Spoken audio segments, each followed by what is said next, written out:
people have been asking about my spinning machine, and I want to show you a better one than I have, and when I get home I'm going to do this exact same thing.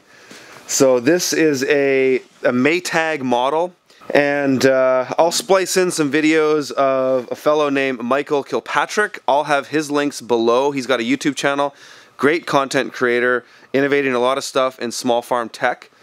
And he has modified this washing machine to be a salad spinner, and I'll just point out a couple things about it that are really cool. So this is the exact same machine I have. These are Maytag models, and they have modified this. These are Rubbermaid bins, or Husky. I think you can get them from Uline.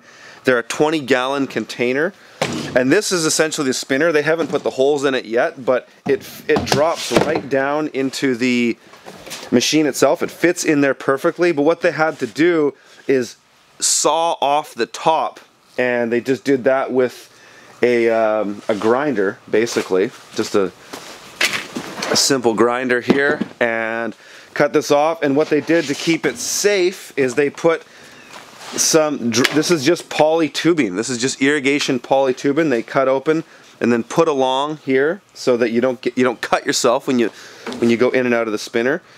And he's just rewired up a timer for it to spin.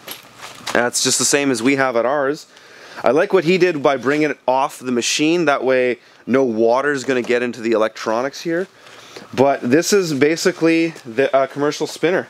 And they've done some basic wiring to change it up. I'll put that in. And yeah, super cool machine. And this is the kind of stuff that small farmers need, especially when you're cranking through a lot of greens every week.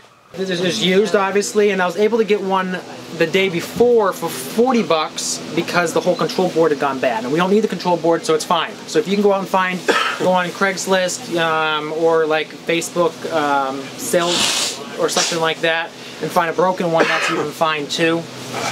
Because basically we're going to tear this apart, and this whole thing's going bye-bye. And all we're going to do is hack right into the motor. So let's take a look down there, because this is the #1 area. You need to make sure that you're getting the right aspect on. So these are the new style Maytag and Whirlpool motors. They have this part on the bottom because they're belt driven across the bottom. Here's the motor right here. And basically this motor, I'm going to pull off, if I can, wiggle this off. You can see right here, so this is the motor. There's 4 wires going to it, and we'll talk about the different wires and what they do. And we have to hack it to make it work. But let's go ahead and start tearing this apart. So the first thing that can come off is this whole control panel, because what we have to do is open this top up so that we can fit that basket in. I've already done the liberty of taking a few of the screws out. So we're just going to pop that out. There's a few screws in here you're going to want to pull out. Again, we're just going to rip this. Right? And then again, so here's our cord. And we need this cord, and we're just going to hack it right there. We can break that off. This comes off right here. Actually, that's the wrong size.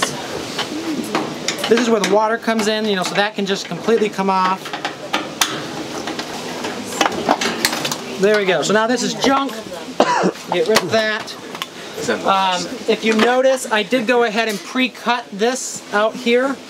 And probably to finish the cut, we probably should take it outside because there's sparks going everywhere. Alright, so I probably should just take it out right now and finish the cut. Alright, so if someone wants to give me a hand.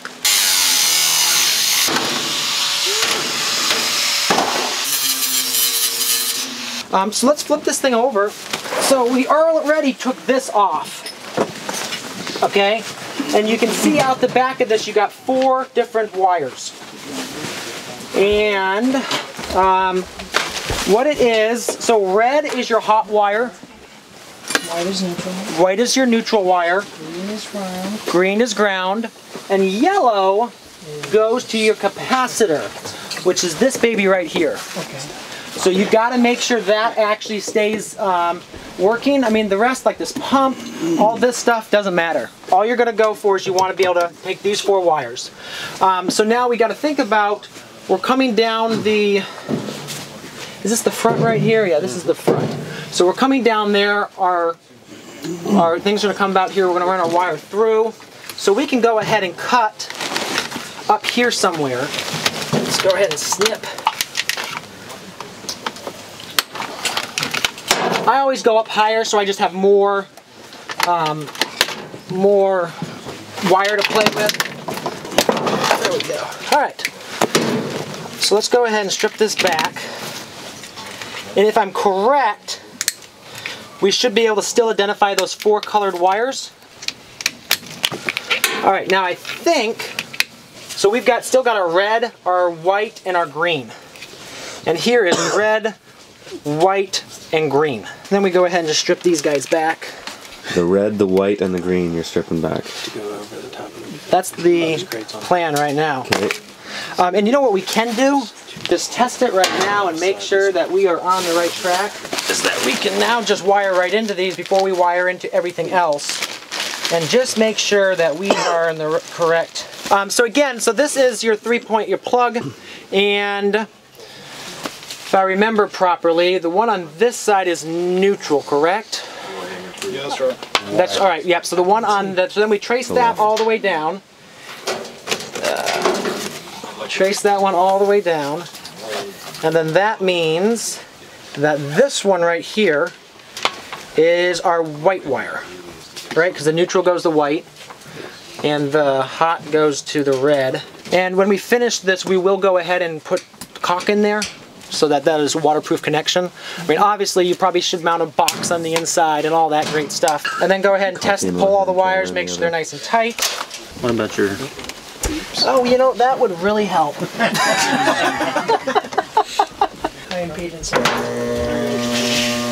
All right, there it goes. See, it's turning? It wants to go slowly, though. It wants to go slowly because it's tipped over.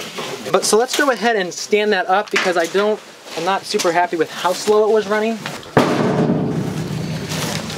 All right, well, we know now that we've got it there. So let's go ahead and disconnect these. So basically that's just going to go to the timer. That's just the timer's now going to split between that. Yeah. Pull all the wires all the way out, all the way up and down. But I just went out and got right about there. So I'll mount this right here. All right, then again, put one down here. The other thing to think about is this is obviously moisture's coming down through this, so the wiring down here, try to keep it up underneath as much as possible so that you don't have the wire shorting out and all sorts of great stuff. Again, I got 14 gauge. You could go with 20 gauge because if you notice how small diameter that is down there. But this was the smallest I could find in a... We know we need just these 3 right here, so we can connect right there some duct tape. Just regular old silicone. And silicone is like it's current proof, non-conductive. Goop in there.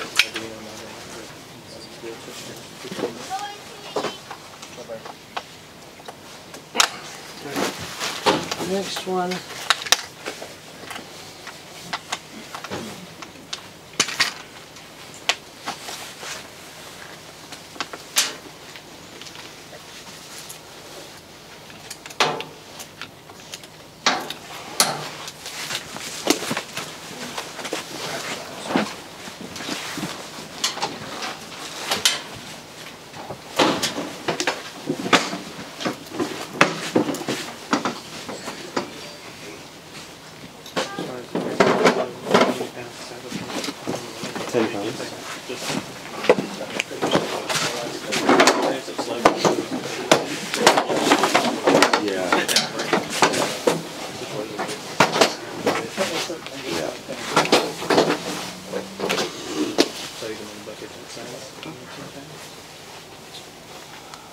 It dries faster, it spins faster, there's less. The thing that we found is that, depending on how big your bubbler is, that container, a smaller container might be better, like we're using those white buckets. And then I'm finding, well, we just find a smaller basket is better to scoop out and then just dump in the thing. And then to take that whole white one. My bubbler is only, 4.5 feet wide, so it's hard to get in there.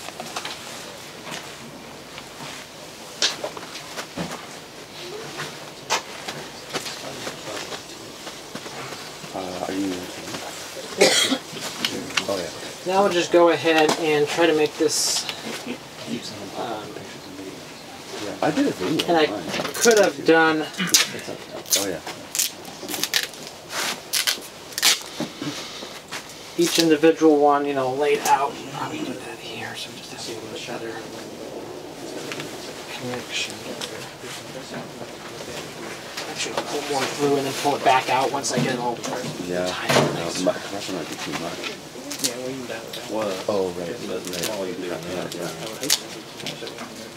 Right. Wiring. You got marker screws. Huh? Ingenious. You don't know about it? No. There's about 400 to 450 internet marketers that every January they put a cruise together. Oh yeah. And they plan That was their marketing for the year. Yeah. Nice. Online low.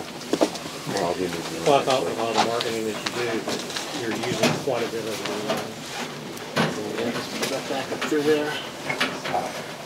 things that they do. Oh. We'll just put it that way. Oh, okay. And if you wanted to get fancy, you could put a grommet through there. Oh, you yeah, you could make put a this box. thing. Yeah. Oh, yeah, you could, and you probably should. Luke? Yeah. Yeah. But, Luke- you know, this is so much better than a lot of the things I've seen. A lot of things on my own farm. Oh yeah. Yeah, I'm busy. Okay, so there we go. So that's kind of nice and neat now, how that all goes Nice. through there. Let's go ahead and stand this thing up. Now we can go ahead and just cut this off.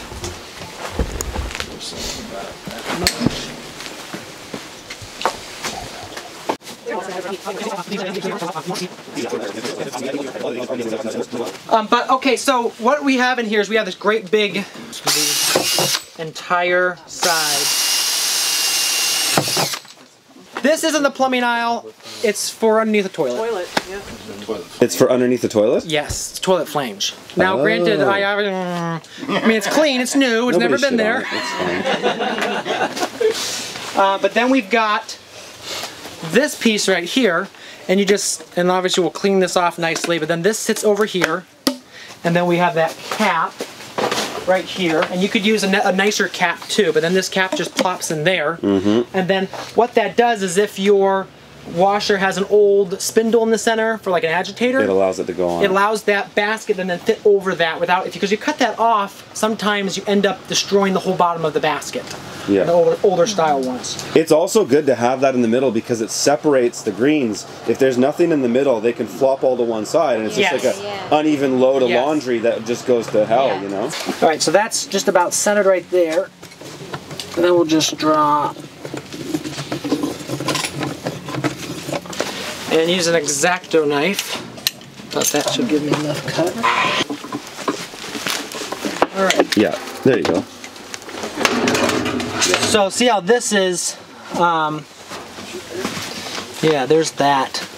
And so that is going to fit right over this guy. Oh, okay. Here, right? Yeah. Yeah, with an agitator one, it would be much taller. But, so yeah, this, let's put it in there right now, see how it fits. There. It actually, yeah, just allows it to go down just a little bit more. Or take the handles off, yeah. Just slice those handles. Do you use right your out. handles, Curtis? Like Not really. You just don't. No, I And think like I'm more partial to just leaving it in there and using another scoop to dump a bunch in, and then when we're done spinning, take it out and pour it on my drying screen after that. Okay, here the handles go, guys.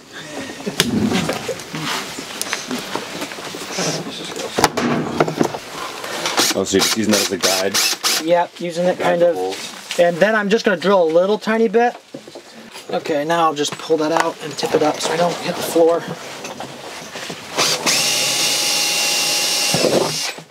And what I did was kind of ground them down a bit so they'll slide in these channels. There you go.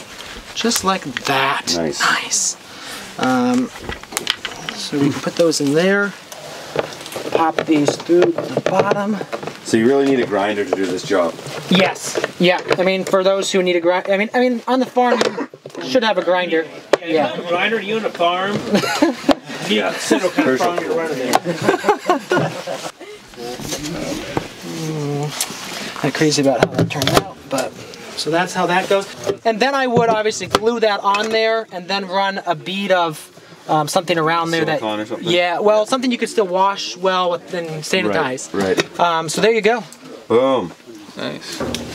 Obviously we're gonna run holes all the way around through this. Yeah, you gotta have it really perforated. Yeah, the more holes the better. You don't want the holes too big, but you want it kind of like Swiss cheese. That's why these are nice, because they've already got thousands of holes.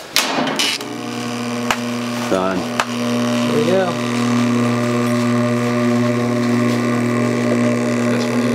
So if you guys have found that helpful, please hit the subscribe button right now. Like and share these videos with your friends, and check out my website, theurbanfarmer.co, where you've got links to my book, my one-day workshop, my online course, and I will also have the link for Michael Kilpatrick's stuff. Follow him on YouTube, and he's making a lot of great content. Check him out. All right, talk to you later.